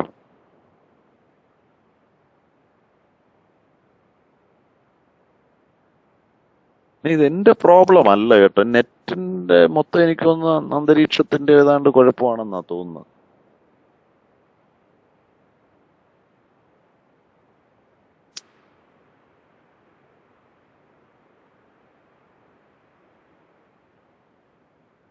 ക്ലിയർ ആവണ്ടോ? Oh fine. കുറെ മെസ്സേജസ് വരുന്നുണ്ട് ക്ലിയർ ആണെന്ന്. അപ്പം എനിക്ക് വേറെ മൊബൈലിനകത്ത് ചില മെസ്സേജ് ക്ലിയർ അല്ല, ഒന്നും കേൾക്കുന്നില്ല എന്ന് പറയുന്നത്. അപ്പൊ എനിക്ക് തോന്നുന്നു ചില ഏരിയാസിന്റെ ആയിരിക്കും. എല്ലാ ക്ലാസ്സും എടുക്കും. എല്ലാ ക്ലാസ്സും എടുക്കുമ്പോൾ കേൾക്കുന്നോട്ട്. Okay fine, clear. ഓക്കെ കുഞ്ഞെ, എനിക്ക് ആർക്കെങ്കിലും ഒക്കെ ബുദ്ധിമുട്ടുണ്ടാകുന്നെങ്കിൽ ഐ എം സോറി. കാരണം ഇങ്ങനെ ഒരു ഓൺലൈനിനകത്ത് നമുക്ക് എന്ത് ചെയ്യാൻ പറ്റും? നമുക്ക് ഈ കാലാവസ്ഥയും നെറ്റ് പ്രോബ്ലം ഒക്കെ ആയിട്ട് നെറ്റ്വർക്ക്, കുട്ടി പറഞ്ഞത് ശരിയാ, നെറ്റ്വർക്ക് ഇഷ്യൂസ് ആയിരിക്കാം, എനിക്ക് ഇത് തോന്നുന്നു അങ്ങനെ. എങ്കിലും പരമാവധി ഒന്ന് ശ്രദ്ധിക്കുക. നമുക്ക് നോക്കാം വേറെ എന്തെങ്കിലും മാർഗം, പിന്നെ നമുക്ക് ഇതിന്റെ റെക്കോർഡിങ്സ് എന്തെങ്കിലും ഉണ്ടെങ്കിൽ അവൈലബിൾ ആക്കാനോ എന്തെങ്കിലും നോക്കാം. തൽക്കാലം ഒന്ന് അഡ്ജസ്റ്റ് ചെയ്യും. ഓക്കെ. മാത്രമല്ല ഇതിന്റെ ഒരു ഞാനൊരു 5 മിനിറ്റ് കഴിഞ്ഞാൽ ഗിവ് യു 5 മിനിറ്റ് ബ്രേക്ക്. ഇതിന്റെ ഒരു മഴ കാരണമായിരിക്കും, ശരിയായിരിക്കാം. മഴ ഇവിടെയും മഴ പെയ്തുകൊണ്ടിരിക്കുക. ഞാൻ ജനലൊക്കെ അടച്ചിട്ട് ആണ് ഇരിക്കുന്നത്, ശബ്ദം വരാതിരിക്കാൻ. ഭാഗ്യത്തിന് ഇടിയും മിന്നലും ഇല്ല. സാധാരണ ഈ പ്രദേശത്ത് അത് പേടിപ്പിക്കുന്ന അവസ്ഥയാണ്. ഫോർച്ചുനേറ്റ്ലി അതില്ലെന്ന്. Only some words are feeble. Okay. മാത്രമല്ല ഇതിനകത്തൊരു പ്രോബ്ലം എന്ന് പറഞ്ഞാൽ ഇത് തിയറി അല്ലേ, റെയ്മണ്ട് വില്യംസിന്റെ തിയറി ആയതുകൊണ്ട് ഇതിനെ ഒന്നൊന്ന് ലിങ്ക് ചെയ്ത് ഇങ്ങനെ പോവുകയാണ്. അപ്പൊ അതിനിടയിൽ ചിലപ്പോൾ എന്റെ പറച്ചിലിന്റെയും കൂടെ കുഴപ്പമുണ്ടായിരിക്കാം. ഈ ഷോർട്ടാക്കാൻ വേണ്ടി, എസ്സേയുടെ കാഠിന്യം കുറയ്ക്കാൻ വേണ്ടി ഞാൻ ചിലപ്പോൾ സിംപ്ലിഫൈ ചെയ്ത് പോകുമ്പോൾ എനിക്കൊന്ന് അതിന്റെയും പ്രോബ്ലങ്ങൾ കാണാം. നോക്കാം, ലെറ്റ്സ് സീ. ഞാനിപ്പം ഐ ഗിവ് യു 5 minutes ബ്രേക്കിന് ഇടയിൽ നമ്മൾ ഇച്ചിരി താമസിച്ചു തുടങ്ങാം. So gradually, literary criticism, when it became a profession, ഒരു തൊഴിലായി. അപ്പൊ എന്ത് ഒരു these critics started seeing literature just as a concept. And ഇങ്ങനെ സംഭവിച്ചപ്പോ എന്തു പറ്റി? The bourgeois sensibilities began to exercise itself even more stronger. എന്നുവെച്ചാൽ ബൂർഷ്വാ സഹൃദയത്തിന് കുറെ കൂടെ ശക്തമാവാൻ തുടങ്ങി. കാരണം വൺ, ടേസ്റ്റ് ആൻഡ് സെൻസിബിലിറ്റിക്ക് ഇമ്പോർട്ടൻസ് വന്നു ലിറ്ററേച്ചറിൽ. Number two, literary critics also started giving importance to taste and sensibility. Three, literary criticism became a profession.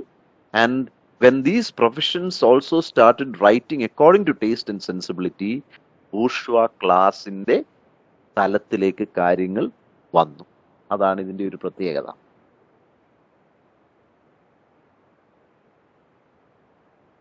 ഒരു സെന്റൻസ് കൂടെ പറഞ്ഞിട്ട് I'll give you a break.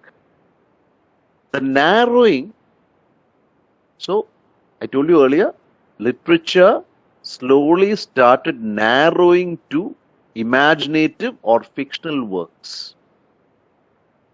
കാരണം capitalism was growing, capitalism was very strong, and therefore the speciality of capitalism is that capitalism makes human beings automatons, automatons, automatons, robots, robots. Capitalism മനുഷ്യരെ robots ആക്കും. എങ്ങനെ? By controlling human creative faculties. മനുഷ്യന്റെ സൃഷ്ടിപരമായ ഫാക്കൽറ്റീസിനെ capitalism ഒതുക്കിക്കളയും, repress ചെയ്തതിനും control ചെയ്തതിനും stifle ചെയ്തതിനും. അപ്പൊ എന്തു വരുന്നു? When literature was narrowed down to mere imaginative or fictional works, ഇതെന്തുകൊണ്ട് സംഭവിച്ചു?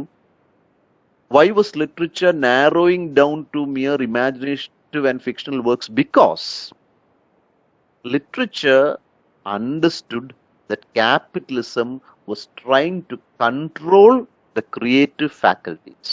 സൃഷ്ടിപരമായ ഫാക്കൽറ്റീസിനെ സ്റ്റൈഫിൾ ചെയ്യുന്നു എന്ന് മനസ്സിലായപ്പോൾ സാഹിത്യം സ്വയമേ വെറും ഭാവനയിലും ഫിക്ഷനിലും നോവലിലേക്കും സാഹിത്യം ഒതുക്കി. പറഞ്ഞാൽ ഫിലോസഫിയും ക്രിറ്റിസിസവും തിയറി റൈറ്റിംഗും ഒക്കെ കുറഞ്ഞു. കാരണം ക്യാപിറ്റലിസത്തിന് അത് ഇഷ്ടമല്ല. Capitalism does not like that sort of writing which questions capitalism, which questions bourgeois aestheticism. അതിനെ ചോദ്യം ചെയ്യുന്ന എഴുത്തിനെ ക്യാപിറ്റലിസത്തിന് ഇഷ്ടമല്ല. So automatically literature slowly narrowed down to mere imaginative and fictional works because of capitalism. Capitalist production only encouraged such type of writing and not any other imaginative writing.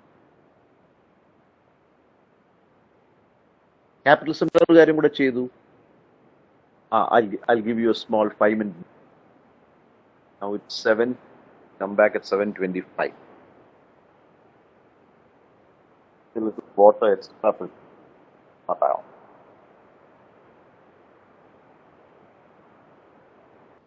A fight against the capitalist repression. മുതലാളിത്വത്തിന്റെ അടിച്ചമർത്തലിനെ തോൽപ്പിക്കാൻ വേണ്ടിയാണ് ആർട്ടും എസ്തെറ്റിക്സും ലിറ്ററേച്ചറും ഈ ഒരു അർത്ഥത്തിലേക്ക് മാറിയത്. So this was because വേറെ ഒരു മാർഗവുമില്ല മുതലാളിത്വത്തിനെ തോൽപ്പിക്കാൻ. ഹ്യൂമൻ ഡിഗ്നിറ്റി, ഹ്യൂമൻ ക്രിയേറ്റിവിറ്റി കാത്തു സൂക്ഷിക്കാൻ ഈ ഒരു മാറ്റം അനിവാര്യമായിരുന്നു ആർട്ടിനും എസ്തെറ്റിക്സിനും. പക്ഷെ എന്ത് പറ്റി? ബൂർഷ്വാ ക്യാപിറ്റലിസ്റ്റ് ക്രിറ്റിസിസം തോറ്റുകൊടുത്തില്ല. മറിച്ച് അവരെന്ത് ചെയ്തു? They started discriminating between works. അവര് ലിറ്ററേച്ചർ എന്ന് പറയുന്നതിൽ തരംതിരിവുകളും ഡിസ്ക്രിമിനേഷനും വരുത്താൻ തുടങ്ങി. എന്താണ്? അവര് ചിലതിനെ ലിറ്ററേച്ചർ എന്ന് പറഞ്ഞു. എന്നുവെച്ചാൽ ചിലതിന്, ചില കൃതികൾക്ക് ലിറ്റററി വാല്യൂസ് ഉണ്ട്, മൂല്യങ്ങളുണ്ട്. So that is literature. പ്രത്യേകിച്ച് literature that arises from a national tradition. ദേശ പാരമ്പര്യത്തിൽ നിന്ന് വരുന്ന സാഹിത്യമെല്ലാം ലിറ്റററി വാല്യൂസ് ഉള്ളതാണെന്നും അതുകൊണ്ട് അത് സാഹിത്യമാണെന്നും അവർ പറഞ്ഞു. ഇന്നലെ ഞാൻ പറഞ്ഞു socialist pattern of writing, socialist realism, that is literature four literature sake അല്ല, ലിറ്ററേച്ചർ ഫോർ ലൈഫ് സേക്ക്. സാഹിത്യം ജീവിതത്തിന് വേണ്ടി, നമ്മൾ ജീവൽ സാഹിത്യം എന്നൊക്കെ പറയുമല്ലോ. മലയാളത്തിലും നമ്മൾ പറയാറുണ്ട് കേശവദേവ്, തകഴി, പൊൻകുന്നം വർക്കി, ഇവരൊക്കെ ഈ ജീവൽ സാഹിത്യത്തിന്റെ വക്താക്കളായിരുന്നു. Their intention in writing was not just for art, but also for betterment of society. So, ആർട്ടും എസ്തെറ്റിക്സും ലിറ്ററേച്ചറും പുതിയ ഭാവുകത്വം കണ്ടുപിടിച്ചപ്പോൾ automatically bourgeois criticism or capitalist pattern of thought അവരൊരു തന്ത്രം കണ്ടുപിടിച്ചു. എന്ത്? They started differentiating between literature and that is not literature. അവർ ലിറ്ററേച്ചർ എന്ന് പറഞ്ഞാൽ എന്താണ്? Works which have literary values, and these works automatically are a result of a national tradition. ഒരു ദേശ പാരമ്പര്യത്തിൽ നിന്ന് വരുന്ന കൃതികളാണ് സാഹിത്യം എന്ന് അവർ പറഞ്ഞു. ഈ മാർക്സിസ്റ്റ് തിയറിറ്റീഷ്യൻസ്, റെയ്മണ്ട് വില്യംസിന്റെ ഭാഷയിൽ പറഞ്ഞാൽ ദീസ് മാർക്സിസ്റ്റ് തിയറിറ്റീഷ്യൻസ്, ഇവര് സാഹിത്യത്തിനെ നോക്കിക്കാണാൻ പല തന്ത്രങ്ങളും ഉപയോഗിച്ചു. അതിൽ 3 തന്ത്രങ്ങളെ പറ്റി റെയ്മണ്ട് വില്യംസ് പറയുന്നത്. How they looked at literature, എങ്ങനെയാണ് ഈ സിദ്ധാന്തം പ്രാക്ടിക്കലായിട്ട് നടപ്പാക്കുന്നത് ആസ്വാദനത്തിൽ എന്നവർ പറഞ്ഞു. അതിൽ അവർ ചെയ്ത 3 രീതികളാണ്. 1, they tried to bring literature and ideology close to each other. Ideology ഇന്നലെ നമ്മൾ പറഞ്ഞു, പ്രത്യയശാസ്ത്രം. I told you ideology is our set of beliefs, faith, patterns, culture, etc. etc. നമ്മുടെ പ്രത്യയശാസ്ത്രങ്ങൾ. അപ്പം പ്രത്യയശാസ്ത്രത്തിനെയും സാഹിത്യത്തിനെയും അടുപ്പിക്കാൻ ഒരു ശ്രമം Marxist critics, later Marxist critics നടത്തി. 1. 2, they tried to understand and include popular literature also into the mainstream of literature. Popular literature, നമ്മൾ pop culture പിന്നെ നിങ്ങൾ പഠിക്കും. പോപ്പുലർ ലിറ്ററേച്ചർ, ജനകീയ സാഹിത്യം. പണ്ട് നമ്മൾ കാനണിക്കൽ സാഹിത്യം, ഗ്രേറ്റ് ലിറ്ററേച്ചർ, നാഷണൽ ലിറ്ററേച്ചർ എന്നൊക്കെ പറയും, അതിനെ പഠിക്കും. പക്ഷെ പോപ്പുലർ ലിറ്ററേച്ചറിനെ ആരും പഠിക്കത്തില്ല. സാധാരണക്കാരന്റെ സാഹിത്യം, കല പഠിക്കത്തില്ല. അപ്പൊ മാർക്സിസ്റ്റ് തിയറിറ്റീഷ്യൻസ് ഈ ഒരു മാറ്റത്തിന് തയ്യാറായി. എന്താണത്? they started looking at popular literature. അപ്പം 1, they started linking literature and ideology. Number 2, they started incorporating popular literature also as literature. അവഗണിക്കാൻ പാടില്ല എന്നവർ തീരുമാനിച്ചു. 3, they tried to link literature along, or they tried to link literature to social and economic history where it was produced. ഈ സമൂഹവും ചരിത്രത്തിന്റെയും മടിത്തട്ടിലാണ് സാഹിത്യം സൃഷ്ടിക്കപ്പെടുന്നത്. അപ്പം അതുമായിട്ടും ഒരു ബന്ധം, പൊക്കിൾക്കൊടി ബന്ധമുണ്ട് എന്ന് മനസ്സിലാക്കി അതിനെയും കൂടെ പഠിക്കാൻ അവർ ശ്രമിച്ചു. So it was a 3-pronged strategy of linking literature to ideology by studying popular literature and trying to understand how literature is linked to the social and economic history where it was produced. അങ്ങനെ ഒരു മാറ്റം അവർ പരീക്ഷിച്ചു. Raymond വില്യംസിന് ഒരു പരിഭവമുണ്ട്. എന്താണത്? He says the Marxist theoreticians have not been able to apply practical consciousness in the realm of literature. Such a practical, praxis, പ്രായോഗികത. ഈ ലിറ്ററേച്ചറിന്റെ പഠനത്തിലേക്ക് പ്രായോഗികത കൊണ്ടുവരാൻ Marxian തിയറിക്ക് കഴിഞ്ഞിട്ടുണ്ട്. It has not been done successfully. It is true that ideology has entered into literature, and ideology has tried to understand the class struggles, class identities, class differences, etc. that are existing in literature. അതെല്ലാം മനസ്സിലാക്കിയിട്ടുണ്ട് ideology ഉപയോഗിച്ചിട്ട്. പക്ഷേ പൂർണ്ണമായിട്ട് പ്രാക്സിസിന്റെ പ്രായോഗികതയുടെ തലത്തിൽ അത് കൊണ്ടുവരാൻ കഴിഞ്ഞിട്ടില്ല. എന്നിട്ട് അദ്ദേഹം പറയുന്നു, ഒരു കാര്യം ഞാൻ സമ്മതിക്കാൻ തയ്യാറാണ്. എന്താണത്? there are some exceptions. ഈ മാറ്റങ്ങൾക്ക് വേണ്ടി ശ്രമിച്ച ചില ആൾക്കാരെ ഞാൻ സമ്മതിക്കാൻ തയ്യാറാണ്. അദ്ദേഹം പറയുന്നു, for example the thinker Lukács, Lukacs, Lukács. Then the thinkers of the Frankfurt School. Frankfurt സ്കൂളിലെ ചിന്തകര് അഡോണോയും അൽത്തൂസറും ഹോർക്കൈമറും അടങ്ങുന്ന സംഘം. പിന്നെ ഫോമലിസ്റ്റുകൾ, ഫോമിന് പ്രാധാന്യം കൊടുത്ത് പഠിച്ച ഷ്കൊളോവ്സ്കിയുടെ സംഘത്തിൽപ്പെട്ട ആൾക്കാർ, ഇവരെല്ലാം ശ്രമിച്ചിട്ടുണ്ട്. But they have not been very successful എന്ന് പറയുന്നു. Then he goes to the last part of the essay. ഈ ഭാഗങ്ങളിലെല്ലാം അദ്ദേഹം ലിറ്ററേച്ചറിനെ സാധാരണ ലെവലിൽ ചർച്ച ചെയ്തതിനു ശേഷം then he goes into the last part of the essay where he says literature has slowly started taking on new dimensions. സാഹിത്യം പുതിയ ചില തലങ്ങളിൽ കൂടി വ്യവഹരിക്കാൻ, വ്യാപരിക്കാൻ തുടങ്ങിയിരിക്കുന്നു എന്ന് പറയുന്നു അദ്ദേഹം. എന്നിട്ട് അദ്ദേഹം പറയുന്നു ഇങ്ങനെ, അദ്ദേഹത്തിന്റെ വാക്കുകൾ തന്നെ ഞാൻ പറയാം.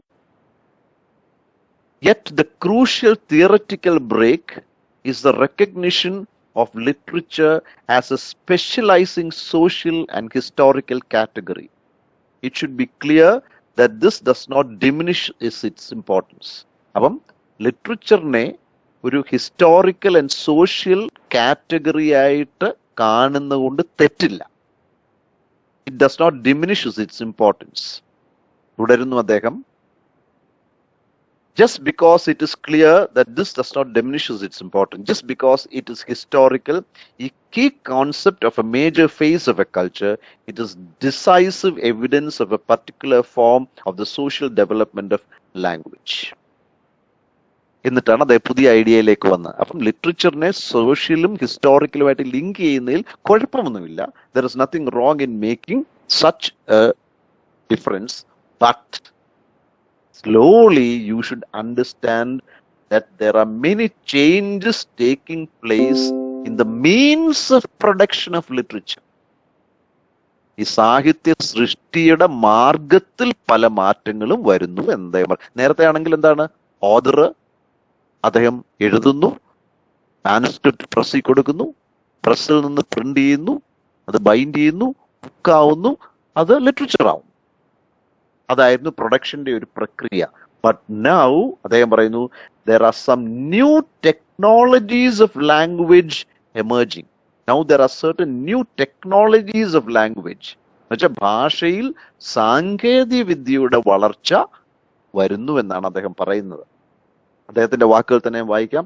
Electronic transmission and recording of speech and of writing for speech and the chemical and electronic composition and transmission of images in complex relations with speech and with writing for speech and including images which can themselves be written. അദ്ദേഹം പറയുന്നു, ടെക്നോളജിയുടെ വളർച്ചയോടുകൂടി now it is possible to electronically transmit not only speech but also images. സ്പീച്ചും ഇമേജസും നമുക്ക് electronic ആയിട്ട് transmit ചെയ്യാൻ, അയക്കാൻ, വായിപ്പിക്കാൻ ഒക്കെ നമുക്ക് കഴിയും.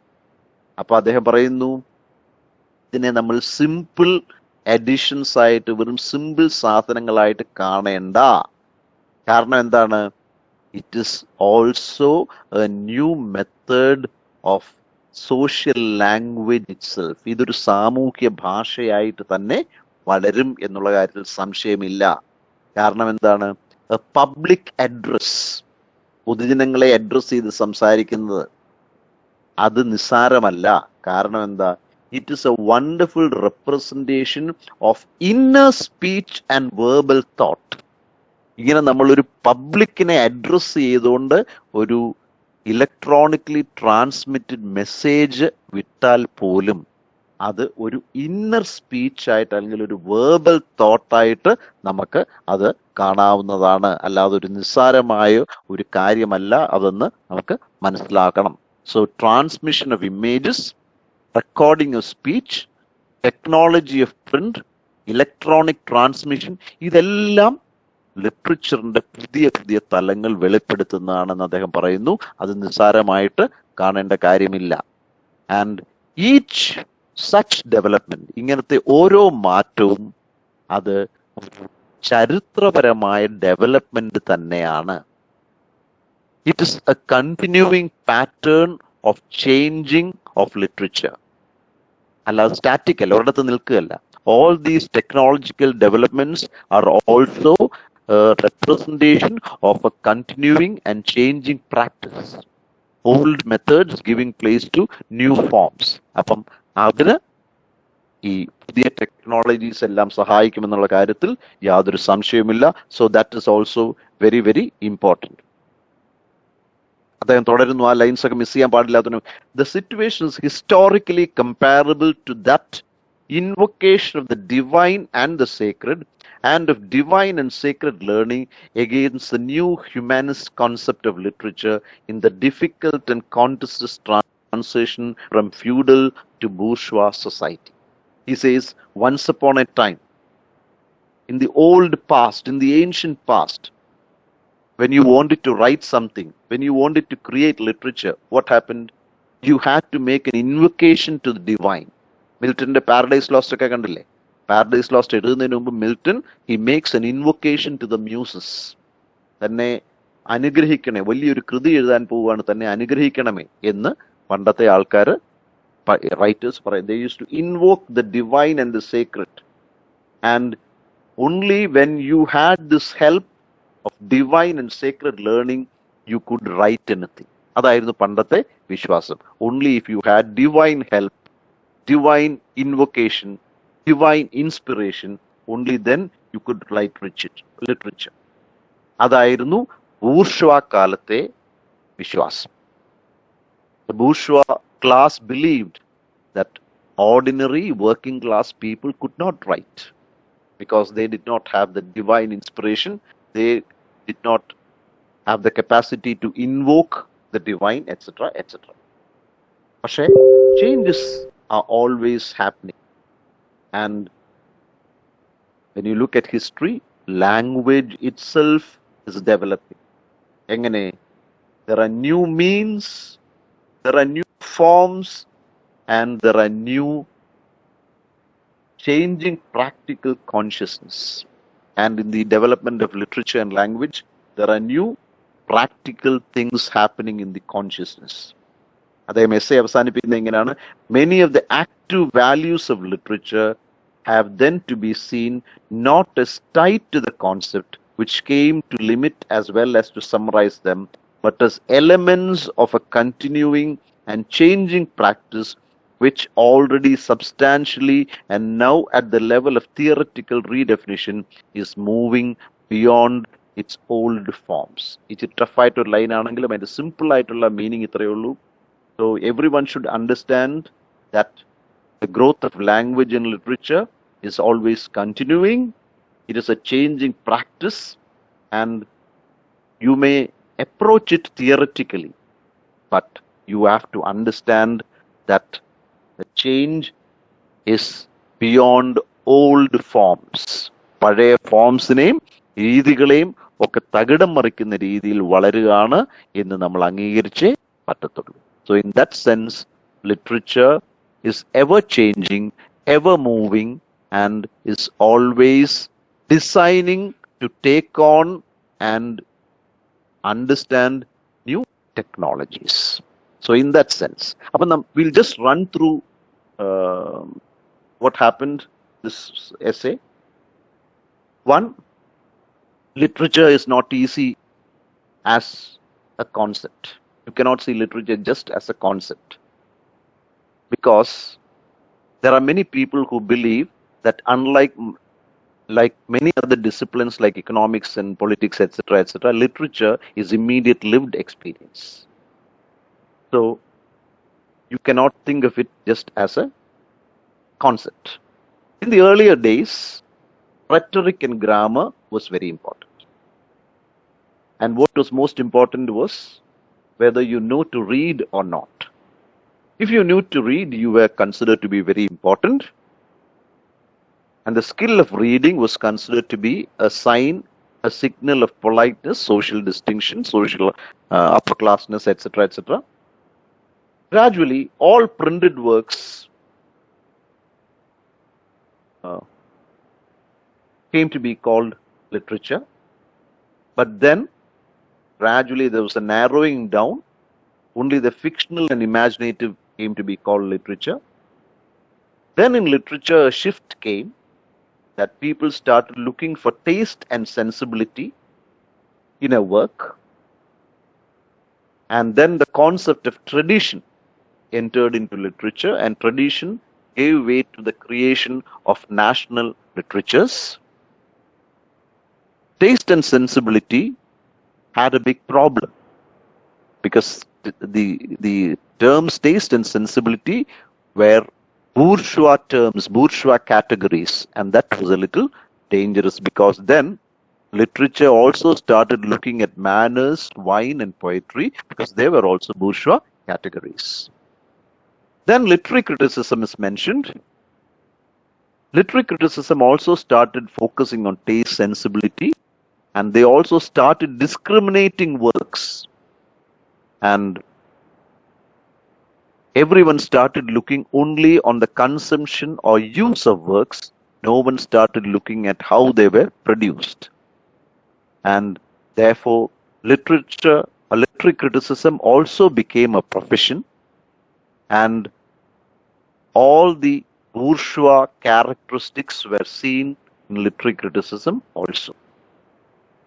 And when literature was slowly narrowing down to mere imaginative and fictional works, this was happening because the capitalist method is to stifle or control all human creative faculties. And then art was considered to be a special skill of human beings which was understood by imagination and sensibility. Aesthetics was seen as a special understanding of beauty and artistic quality, and literature was seen as a storehouse of fiction and imaginative truth. But one should understand that all these ways of understanding literature was actually done because of the capitalist bourgeoisie method of trying to stifle creativity. And therefore, only way of preserving human creativity was to see art, aesthetics, and literature the said manner. So gradually, bourgeois criticism or literary criticism started discriminating between works. What is literature? They said literature is works which have literary values and which are creations of a national tradition. They are canonical works. Only they are great. And then Raymond Williams says Marxist critics later were very sensible. They gave up their dogmatic way of looking at things and they started bringing literature and ideology close to each other.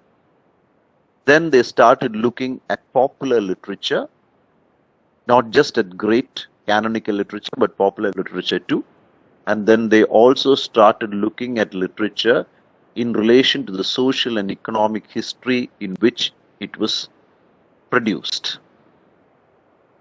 Then Raymond Williams goes on to say that Marxist literary criticism has had many problems, has many failures, but one should agree that some critics like Lukács, the Frankfurt School of Critics, the formalist school of criticism, all these critics and groups and schools, in their own way, they contributed to the growth of Marxian criticism, Marxian theory, and Marxian aesthetics and application. And one very important thing is, people started also looking at literature from a different angle. So long, literature was seen as a production of an author, manuscript, printing, binding, book, etc. But gradually, literature also meant transmitted speeches, transmitted images, electronically transmitted messages, etc., etc. So technology came into literature, and technology started contributing immensely to literature, and electronic transmission was a means of production. And that is also very important, because that means of production was actually another phase, another time, or PHAC, another phase in the growth of bourgeoisie culture, capitalist culture, when electronic messages and electronic or technological devices could be manipulated, etc., etc. So the transformation from the old printed literature to the modern electronically transmitted literature is a historical development, and it is a development of language itself. And you should see literature as a continuing and changing practice, moving and attaining new forms and forgetting the old forms. So it's very important that literature has to be assimilated into Marxist theory, and new forms of Marxian theories and aesthetics should be experimented with, and only then that Marxist literary theory and aesthetics can be understood in all its importance and depth. Otherwise, Marxist theory would simply remain in the ivory tower. No one will link theory to literature. So it's very important, according to Raymond Williams, to understand literature and its evolution. സാഹിത്യവും സാഹിത്യത്തിന്റെ പരിണാമവും നമ്മൾ മനസ്സിലാക്കേണ്ടത് അത്യാവശ്യമാണ്. ഈ പരിണമിച്ച കാലങ്ങളിലൊക്കെ ഈ എങ്ങനെയാണ് ഈ സിദ്ധാന്തം, തിയറി പരിണമിച്ചതെന്ന് നമ്മൾ അറിയണം. അതാണ് നമ്മൾ ലിറ്റററി ക്രിറ്റിസിസത്തിനെ കണ്ടത്. എങ്ങനെയാണ് ലിറ്റററി ക്രിറ്റിസിസത്തിനകത്ത് ബൂർഷ്വാസി കൾച്ചർ കയറി വന്നതെന്ന് നമ്മൾ മനസ്സിലാക്കണം.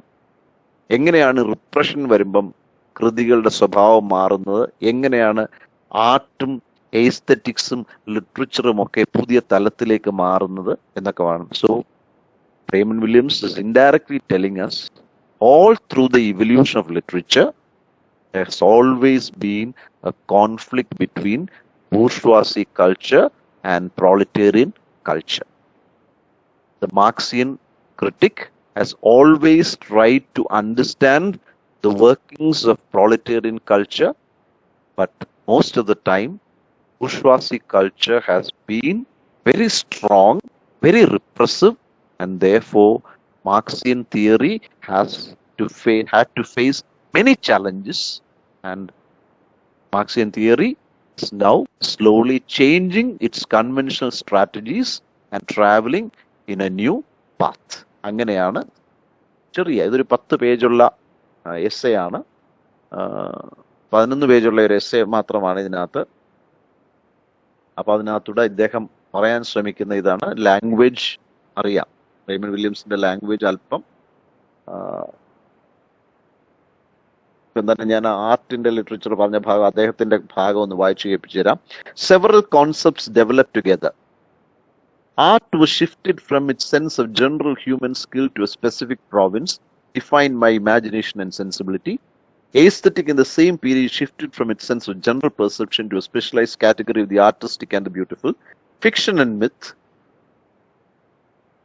may be seen from the dominant class positions as fancies or lies, but from this alternative position were honored as a bearers of imaginative truth. Romance and romantic were given newly specialized positive emphasis. So, ഇങ്ങനെയാണ് അദ്ദേഹം പറഞ്ഞു പോകുന്നത്.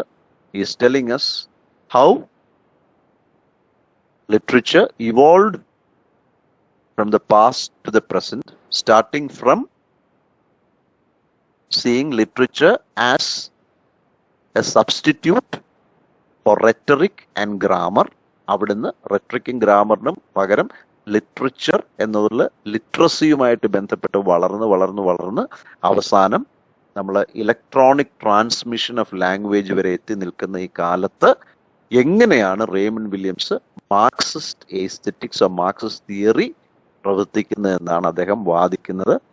സത്യം പറഞ്ഞാൽ ഒരു problem ഉണ്ടെന്ന് പറഞ്ഞാൽ ഇതിനകത്ത് അദ്ദേഹത്തിന്റെ മറ്റ് ഭാഗങ്ങളായ ലാംഗ്വേജും ഇതിന്റെ അടുത്ത ചാപ്റ്റർ ഐഡിയോളജിയാണ്. ഇതിലേക്കും മീനിങ് കടന്ന് പോകുന്നുണ്ട്. പക്ഷെ നമുക്ക് അതിലേക്കൊന്നും കറക്കാൻ പറ്റാത്തതുകൊണ്ട് ഇവിടെ കൺട്രോൾ ചെയ്ത് നിർത്തുവേ മാർഗമുള്ളൂ. സോ അങ്ങനെ നമുക്ക് ഈ എസ്സേ തൽക്കാലം ഇവിടെ വൈൻഡ് അപ്പ് ചെയ്യാം. So what you should do is, നമ്മൾ ഫസ്റ്റ് ഡേ പറഞ്ഞ മാർക്സിസ്റ്റ് തിയറിയെ പറ്റിയുള്ള ഒരു ഇൻട്രഡക്ഷന്, 2 റേമൺ വില്യംസിന്റെ വളർച്ച, അദ്ദേഹത്തിന്റെ ബയോഗ്രഫിക്കൽ സ്കെച്ച്, അദ്ദേഹത്തിന്റെ കൃതികളിലൂടെയുള്ള ഒരു ലിങ്ക്, ആൻഡ് 3 അദ്ദേഹത്തിന്റെ ലിറ്ററേച്ചർ എന്ന് പറയുന്ന എസ്സേയിൽ പറയുന്നിരിക്കുന്ന 4-5 ബേസിക് പോയിന്റ്സ് ആണുള്ളത്. ഇതെല്ലാം കൂടെ ലിങ്ക് ചെയ്തിട്ട് വേണം നിങ്ങളുടെ പരീക്ഷയ്ക്ക് ഒരു എസ്സേ എഴുതാൻ. First you should be able to give brief introduction about Marxist theory. അത് തന്നെ 1.5 പേജ് എഴുതാൻ പറ്റും. Then you should come to Raymond Williams and his importance as a Marxist theoretician critic. And then you should see how Raymond Williams defines literature and how he tries to tell you how literature and Marxian literary theory are interconnected and how this interconnection has survived all the problems and reached an area when there is electronic transmission of images already happening. അങ്ങനെ ഒരു ലിങ്കിലേക്ക് വന്നു കഴിഞ്ഞാൽ ഒരു 4 page എഴുതുന്നതിന് problem കാണുമെന്ന് എനിക്ക് തോന്നുന്നില്ല.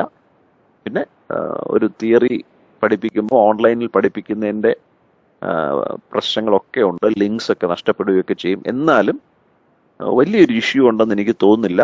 ഞാൻ പറഞ്ഞതിൻ്റെ കൂടെ നിങ്ങളുടെ സ്റ്റഡി മെറ്റീരിയലും കൂടെ ലിങ്ക് ചെയ്തോണം. സ്റ്റഡി മെറ്റീരിയൽ പരമാവധി ഞാൻ ഉപയോഗിക്കാതെ പറയാൻ ശ്രമിച്ചിട്ടുണ്ട്. I try to focus only on the original text. എന്നാലും നല്ല സ്റ്റഡി മെറ്റീരിയൽ ഉണ്ട് നിങ്ങൾക്ക്. സോ പ്ലീസ് അതും കൂടെ വായിക്കുക. നിങ്ങളുടെ സജഷൻസും കൂടെ ചേർത്തിട്ട് you can right N essay. Okay then, thank you for your patient listening.